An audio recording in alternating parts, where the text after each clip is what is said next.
नमस्कार, बहुत स्वागत है आप सभी का। आपके साथ मैं पल्लवी रविंद्र सिंह। इजरायल और हमास का युद्ध दिनों दिन भीषण होता जा रहा। रफाह कैंप से इजरायली हमले की जो तस्वीरें सामने आ रही हैं वो बेहद ही चौंकाने वाली हैं। बता चली कि इस वक्त नेतन्याहू किसी की सुन नहीं रहे हैं, यहां तक कि अमेरिका की भी नहीं। नेतन्याहू ने रफाह पर हमले रोकने के एवज में 33 बंदूकों की रिहाई की मांग की। हमास जब तक इन बंदूकों को छोड़ नहीं देता, गाजा और रफाह में तबाही जारी रहेगी।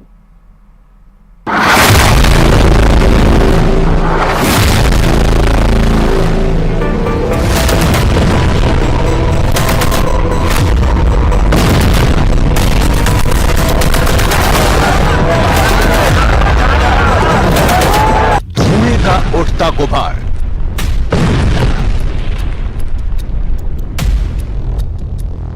आसमान के सफेद रंग पर काला कर रहा है। बम के धमाकों की गूंज गाजा के गली गली में खून बहा रही है और इस बीच मदद के लिए आकाश से गिराए जा रहे भूखे पेटों के लिए भोजन। गाजा में जिंदगी और मौत दोनों का फासला मिट गया है।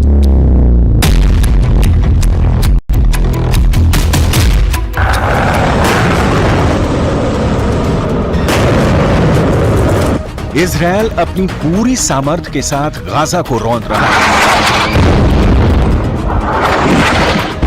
प्रचंड युद्ध के आगाज के बाद गाजा के निवासी सुकून का एक पल भी गिन गिन कर जी रहे हैं। पता नहीं कब बम का गोला गिरे और जान चली जाए। गाजा की सबसे लेटेस्ट रिपोर्ट आपको आगे दिखाएंगे। उसके पहले एक चौंका देने वाली रिपोर्ट जो बताती है कि गाजा की मिट्टी बारूद से नहा चुकी है। तबाही किस लेवल पर और कितनी हुई है, ये देखकर आप सन्न रह जाएंगे। गाजा की बर्बादी के इनसाइड स्टोरी जो पश्चिमी मीडिया में छप रही है, वो दिखाने से पहले इजरायल के प्रधानमंत्री बेंजामिन नेतन्याहू के लिए एक बुरी खबर आई है, वो देख लीजिए। बेंजामिन नेतन्याहू को डर है कि आईसीसी यानी इंटरनेशनल क्रिमिनल कोर्ट उनके खिलाफ अरेस्ट वारंट जारी कर सकता है। ये कार्रवाई गाजा में इजरायली एक्शन के मामले में हो सकती है। इसके लिए दक्षिण अफ्रीका समेत अन्य देशों ने याचिका दाखिल की है।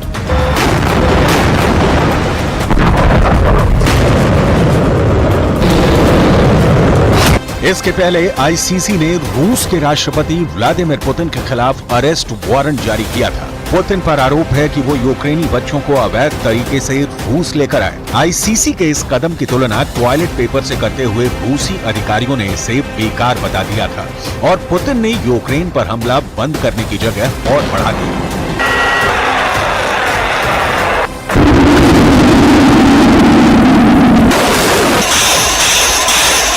इंटरनेशनल क्रिमिनल कोर्ट की ताकत कितनी है? क्या आईसीसी पुतिन और नेतन्याहू जैसे नेताओं को गिरफ्तार कर सकता है?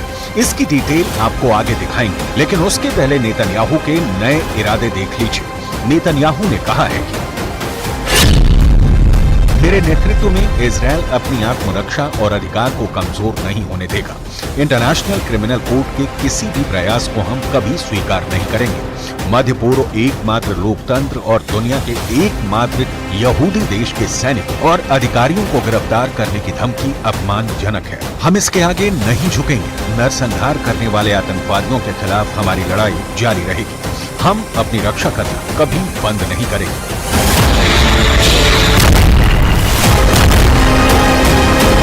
मैसेज लाउड एंड क्लियर है। इजरायल हमास के अंतिम आतंकवादी के खात्मे तक युद्ध बंद नहीं करने वाला है। आईसीसी के चेतावनी का असर उल्टा हुआ है। कयास लगाए जा रहे हैं कि आईसीसी के फैसले से होने वाले दबाव से ध्यान हटाने के लिए इजरायल कोई बड़ी कार्रवाई कर सकता है। ये ध्यान देने वाली बात है कि कुछ दिनों पहले ही नेतन्याहू ने ब्रिटेन और जर्मनी के विदेश मंत्रियों से मुलाकात की थी। इस मामले में मदद की।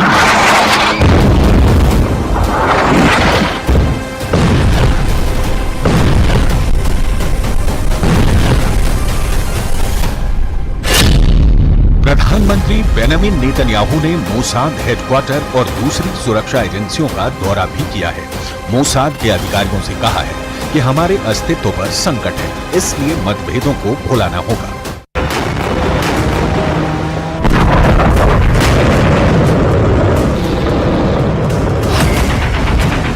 मतलब इजराइल ने गाजा को नेस्तोनाबूद करने के लिए एक और सीक्रेट प्लान की तैयारी कर ली है। रफा में लगातार इजरायली हमले इसकी बानगी। इजरायली प्रधानमंत्री बेंजामिन नेतन्याहू पर इंटरनेशनल क्रिमिनल कोर्ट का कोई असर नहीं है, लिहाजा ये समझना बहुत जरूरी है कि क्या आईसीसी के पास ऐसी कोई ताकत नहीं है कि वो इजरायल के खिलाफ कार्रवाई कर सके। इंटरनेशनल कोर्ट अंतर्राष्ट्रीय अपराधियों के खिलाफ मामला लेता है। नीदरलैंड के हेग में इसका बेस है और कुल 123 देश इसके सदस्य हैं। 2002 में बना ये कोर्ट वॉर क्राइम, मानवीयता पर खतरे, नरसंहार और दंगे फसाद के अपराधियों पर कार्रवाई की बात करता है, लेकिन इसके पास कोई पुलिस फोर्स नहीं है, यानी सदस्य देशों पर इसके फैसले को अमली जामा पहनाने की जिम्मेदारी होती है।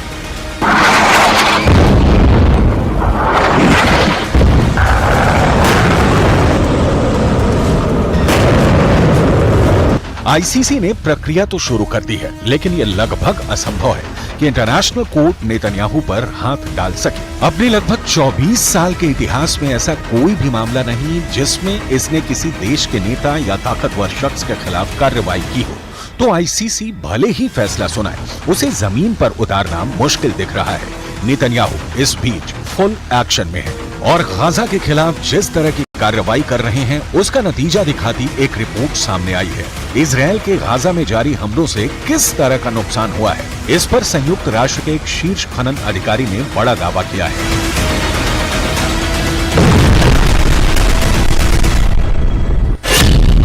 रिपोर्ट में कहा गया है कि गाजा में जारी युद्ध ने अब तक 37 मिलियन टन मलबा पैदा किया है। इस मलबे में बड़ी संख्या में बिना फटे बम शामिल हैं, जिनको हटाने में करीब 14 साल का समय लग सकता है। गाजा में प्रति वर्ग मीटर जमीन पर औसतन 300 किलो मलबा है।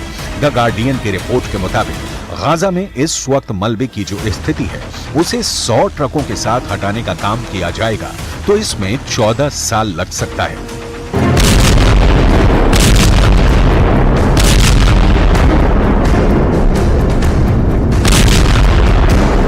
रिपोर्ट में इस बात का जिक्र है कि गाजा में नष्ट की गई इमारतों में से 65% रिहायशी बिल्डिंग थी।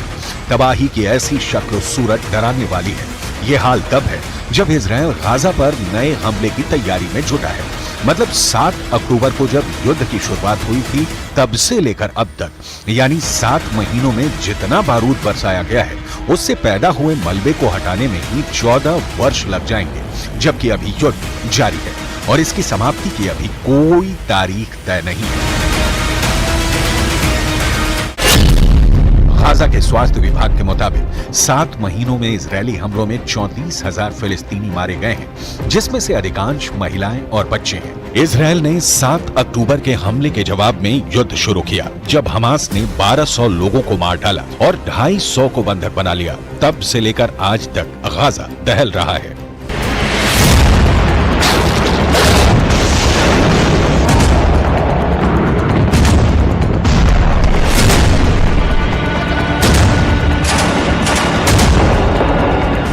लेटेस्ट रिपोर्ट बताती है कि रफा को इजरायल मिट्टी में मिलाकर ही दम लेगा। इजरायल ने गाजा पट्टी के दक्षिण में रफा शहर पर योजनाबद्ध हमलों को रोकने के लिए हमास से कम 33 बंधकों को रिहा करने की मांग की है। हमास इससे खौफ में है और इजरायल अपने बंधकों की रिहाई के लिए बेचैन है।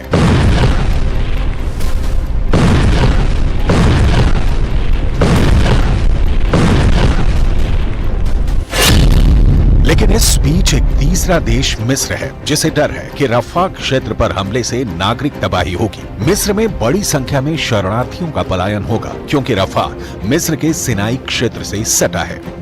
मिस्र के राष्ट्रपति काहिरा में अमेरिकी विदेश मंत्री एंटनी ब्लिंकन को रफा को लेकर चिंता जताई थी, लेकिन ये दिखता नहीं है कि इजरायल किसी दबाव में झुकने वाला है। मिस्र इस कोशिश में है कि हमास पर दबाव बनाया जाए, लेकिन हमास इसके लिए 2 नेशन थ्योरी की स्वीकृति का राग अलाप रहा है, जो इजरायल को कतई कबूल नहीं होने वाला।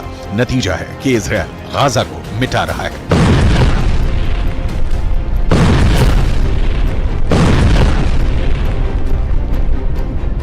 एक नया वीडियो सामने आया है। ये वीडियो बेहद डरावना है।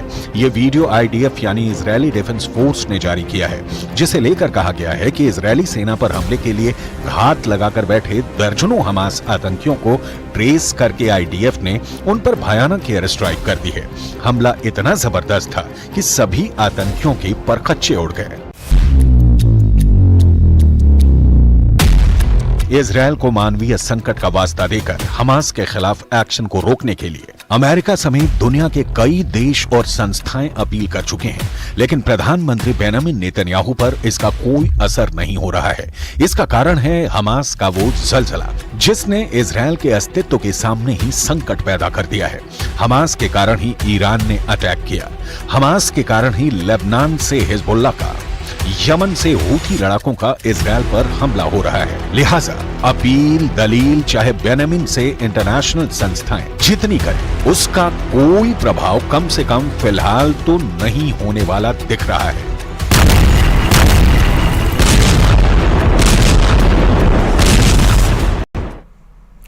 बेशक इजरायली सेना एक के बाद एक बड़े हमले कर रही है, लेकिन यह सच है कि हिजबुल्ला इजरायल के खूनी हमलों के सामने जरा भी झुकने को तैयार नहीं। और यही वजह है कि हिजबुल्ला ने दक्षिणी इजरायल पर इतना भीषण रॉकेट हमला किया कि इजरायल की हालत खराब हो गई।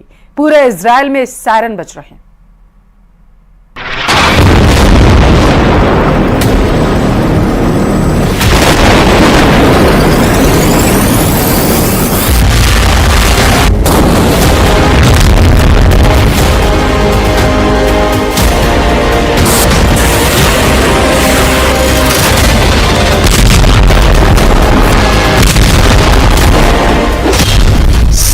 अक्टूबर जैसा खूनी हमला, हिजबुल्ला का रॉकेट युद्ध।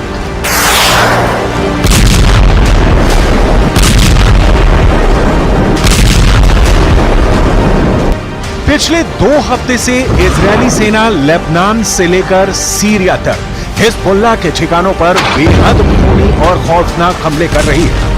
महज 72 घंटे के अंदर इजरायल ने हिजबुल्ला के 40 ठिकानों पर हमला करके आधे से ज्यादा टॉप कमांडर मार डाले हैं। लेकिन अब हमले से बौखलाए हिजबुल्ला चीफ हसन नसरल्ला ने इजरायल में घुसकर ऐसे हमले करवाए हैं कि इजरायल हिजबुल्ला के हमलों से कांप गया है।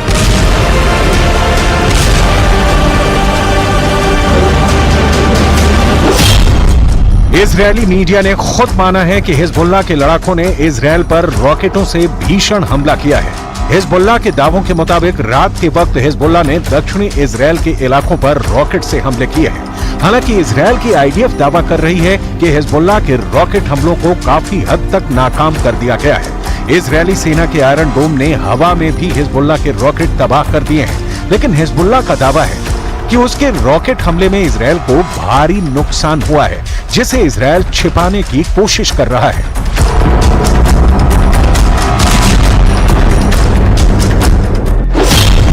खौफ में इजरायल 40 हमलों का बदला। अब आप ये भी जान लीजिए कि हिजबुल्ला के खौफनाक हमलों से इजरायल क्यों घबराया हुआ है।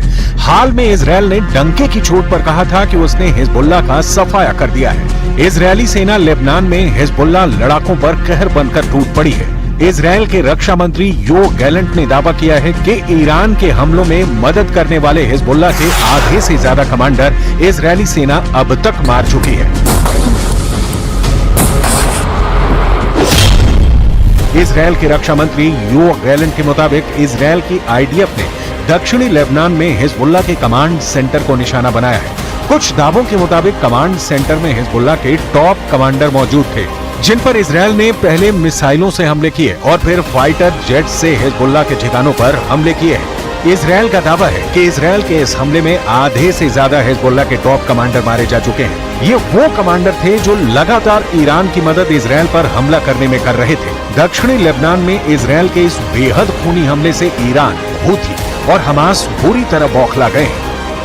התוצאות המבצעיות הן מרשימות מאוד. מחצית ממפקדי חיזבאללה בדרום לבנון חוסל. אלה האנשים שהיו אחראים על הפעולה ההתקפית, על הרצון לפגוע באזרחי מדינת ישראל. אנחנו גרמנו לכך שאו שהם מתים अब सवाल उठता है कि अगर इजरायल के दावे के मुताबिक भीषण हमले में हिजबुल्लाह को भारी नुकसान हुआ है, तो उसका असर हमास और ईरान पर क्या पड़ेगा? अगर देखा जाए तो इस वक्त इजरायल की सेना ने एक बार फिर से हमास की सफाई के लिए बहुत बड़ा ऑपरेशन चला रखा है। मिस्र की सीमा पर मौजूद रफा शहर में गाजा के लगभग 23 लाख लोग रहते हैं, जिनके बीच हमास लड़ाके भी मौजूद हैं, जो हिजबुल्लाह की मदद से इजरायली सेना पर हमले कर रहे हैं। लेकिन अब हिजबुल्लाह के दबाव होने से हमास पर सीधा असर पड़ेगा। हम आपको ये भी बता देते हैं कि इजरायल हिजबुल्लाह की सफाई पर क्या दावा कर रहा है।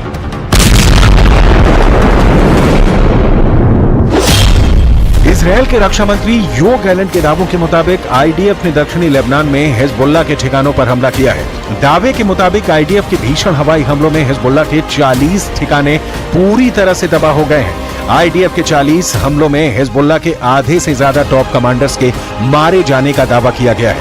आईडीएफ का यह हमला ऐता अल शाब के पास किया गया है। ऐता अल शाब और आसपास के गांवों पर 13 से ज्यादा हवाई हमले इजरायली सेना ने किए हैं, जिसमें हिजबुल्लाह के स्टोरेज और हथियारों की फैसिलिटी को भी निशाना बनाया गया है। इजरायली सेना का दावा है कि हिजबुल्लाह ने उन इंफ्रास्ट्रक्चर को तबाह किया है जहां से इजरायल पर हमला करने की तैयारी चल रही थी। इधर हिजबुल्लाह ने दावा किया है कि उसने इजरायल से बदला लेने के लिए उत्तरी इजरायल के सीमावर्ती गांव पर दर्जनों कत्यूशा रॉकेट दागे हैं।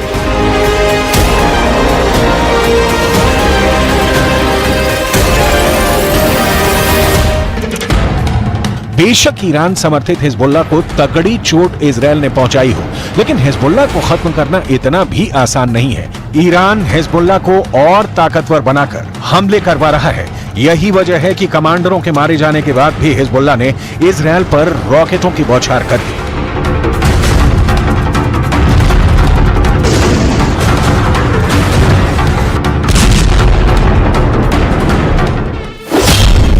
हिजबुल्लाह ने दक्षिणी इजरायल पर रॉकेटों की बौछार करके इजरायल से बदला लिया है। हिजबुल्लाह के दावों के मुताबिक उसने 30 से ज्यादा रॉकेट दक्षिणी इजरायल पर दागे हैं। दावा तो यहां तक किया गया है कि हिजबुल्लाह के लड़ाकों ने दक्षिणी इजरायल पर हमला करने के लिए कत्यूशा रॉकेट का इस्तेमाल किया है। हिजबुल्लाह का रॉकेट हमला इजरायल से अपने कमांडरों की मौत का बदला माना जा रहा है। हिजबुल्लाह चीफ हसन नसरल्लाह ने धमकी देते हुए कहा है कि अभी हमने अपना मुख्य हथियार नहीं निकाला है, जिस दिन निकालेंगे इजरायल का विनाश हो जाएगा।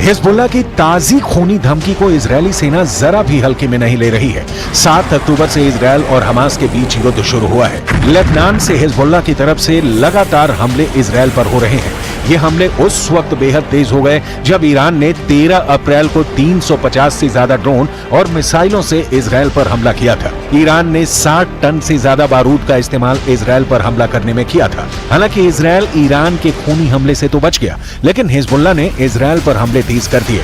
इधर इजरायली पलटवार में लेबनान में अब तक 380 लोगों की मौत हो चुकी है। इसमें ज्यादातर हिजबुल्लाह के लड़ाके हैं। अब इजरायल के साथ दिक्कत यह है कि वो 3 फ्रंट वॉर के बीच घिर गया है। एक तरफ हमास है, दूसरी तरफ हिजबुल्लाह और तीसरी तरफ हूथी है, जो इजरायल पर समंदर के जरिए हमले कर रहा है। अमेरिका इजरायल पर हूथी का हमला। जिस वक्त इजरायली सेना गाजा और रफा में चुन चुन कर हमास के लड़ाकों को मार रही थी, उस वक्त हिजबुल्लाह उत्तरी इजरायल पर लेबनान की तरफ से भीषण हमले कर रहा था। जिस वक्त इजरायल हिजबुल्लाह के 40 ठिकानों पर हमला करके उसके आधे से ज्यादा टॉप कमांडर्स को मार रहा था, ठीक उसी वक्त लाल सागर में यमन के हूथी विद्रोही नौसेना मिसाइलों से अमेरिका और इजरायल के लड़ाकू युद्धपोत पर भीषण हमला कर रहे थे। मिडल ईस्ट और पश्चिम एशिया में इस वक्त इजरायल अमेरिका की शह पर कोहराम मचाए हुए है। लेकिन ये भी सच है कि ना तो हमास, ना हिजबुल्लाह और ना ही हूथी के लड़ाके हमला करने से चूक रहे हैं। और इसके पीछे की सबसे बड़ी वजह है ईरान, जो इजरायल के वजूद को खत्म करने पर आमादा है। अब आप ये देखिए कि भारी हथियारों से लैस अमेरिका और इजरायल के जंगी जहाजों पर हूथी ने कैसे हमला किया है। ईरान समर्थित हूथी विद्रोहियों ने फिलिस्तीन और हिजबुल्लाह पर हुए हमलों का बदला लाल सागर में लिया है। हूथी के दावे के मुताबिक हूथी ने मिसाइलों से अमेरिका और इजरायल के जंगी जहाजों पर हमला किया है। जानकारों के मुताबिक 2 हफ्ते बाद हूथी का ये पहला बड़ा हमला अमेरिका और इजरायल के खिलाफ बताया जा रहा है। हूथी के मिसाइल हमले में अमेरिका और इजरायल के जंगी जहाजों को नुकसान की खबर है। दावा तो यहां तक किया जा रहा है कि हूथी के मिसाइल हमलों को रोकने में अमेरिका और इजरायल की नौसेना नाकाम साबित हुई है। हूथी के इस हमले ने साबित कर दिया है कि ईरान समर्थित हूथी मिडिल ईस्ट और पश्चिम एशिया में इजरायल और पश्चिमी देशों के लिए बड़ा खतरा बन चुका है। हमास और हिजबुल्लाह के लड़ाके जहां जमीन के जरिए ज्यादा हमले कर रहे हैं, तो वहीं हूथी विद्रोही समंदर के रास्ते हमले कर रहे हैं। यही वजह है कि अमेरिका और ब्रिटेन ने मिलकर यमन में हूथी विद्रोहियों पर पिछले 3 से 4 महीने में कई दर्जन भयानक हवाई हमले किए हैं। हूथी विद्रोहियों का आरोप है कि अमेरिका और ब्रिटेन ने मिलकर यमन के करीब 424 ठिकानों पर हवाई हमले किए हैं, जिसमें कई दर्जन लोग मारे गए हैं। यही वजह है कि अब हूथी विद्रोहियों ने हमले तेज कर दिए हैं।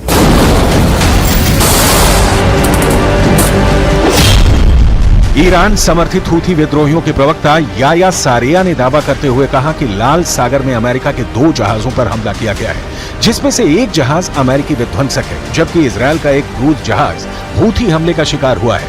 हूथी ने अमेरिका और इजरायल के जहाजों पर नौसैनिक मिसाइलों से हमला किया है। हूथी के दावे के मुताबिक उसके हमले में अमेरिकी जहाज मैस यॉर्कटाउन, अदन की खाड़ी में एक अमेरिकी विध्वंसक और हिंद महासागर में इजरायली जहाज MSC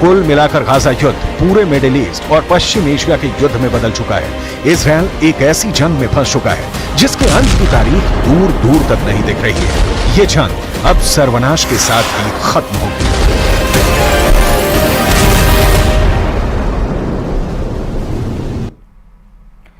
रफा बॉर्डर से आई एक बच्ची की तस्वीर ने पूरी दुनिया को हिलाकर रख दिया। ये तस्वीर युद्ध की एक बेहद ही दर्दनाक कहानी बयां करती है। साथ ही यह तस्वीर सवाल खड़े करती है उन देशों पर जो वर्चस्व की जंग में युद्ध के उन्माद में डूबकर एक दूसरे पर हजारों टन बम बरसा रहे हैं और ये सिलसिला रुकने का नाम नहीं ले रहा। इसी बीच किम जोंग उन ने न्यूक्लियर ड्रिल जो थी पूरी की है। दुनिया पर परमाणु युद्ध का खतरा और ज्यादा इससे बढ़ गया।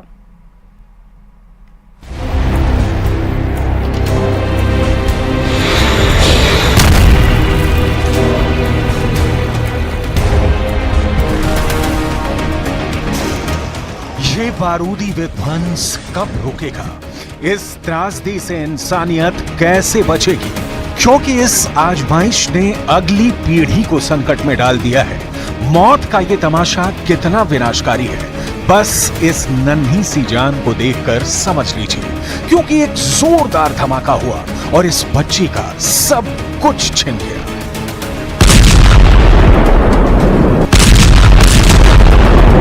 ये वो बच्ची है जिसे अपनी मां का दूध भी नसीब नहीं हुआ।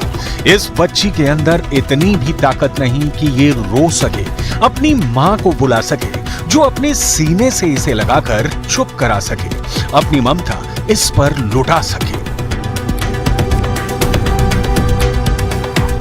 जानते हैं क्यों? क्योंकि इस बच्ची को जन्म देने से पहले ही इसकी मां की सांसें रोक दी गई। खुद को सर्वश्रेष्ठ साबित करने की जंग में लगी इस दुनिया के बम बारूद ने इसकी मां को मार दिया। ये बच्ची भी शायद ही इस दुनिया में सांस ले पाती। वो तो शुक्र हो उन डॉक्टरों का जिनकी नजर शवों के बीच में पड़ी इसकी मां पर पड़ी, जिसके बाद डॉक्टरों को पता चला कि ये महिला 30 हफ्तों की गर्भवती है। डॉक्टरों ने तुरंत ही बच्ची की मां का ऑपरेशन किया और बच्ची को बचा लिया गया। जिस वक्त बच्ची को बचाने के लिए डॉक्टर जद्दोजहद कर रहे थे, उस वक्त उसकी मां का बदन ठंडा पड़ चुका था। बच्ची की मां बेजान हो चुकी थी, सांसों ने उसके शरीर का साथ छोड़ दिया था, वो मर चुकी थी।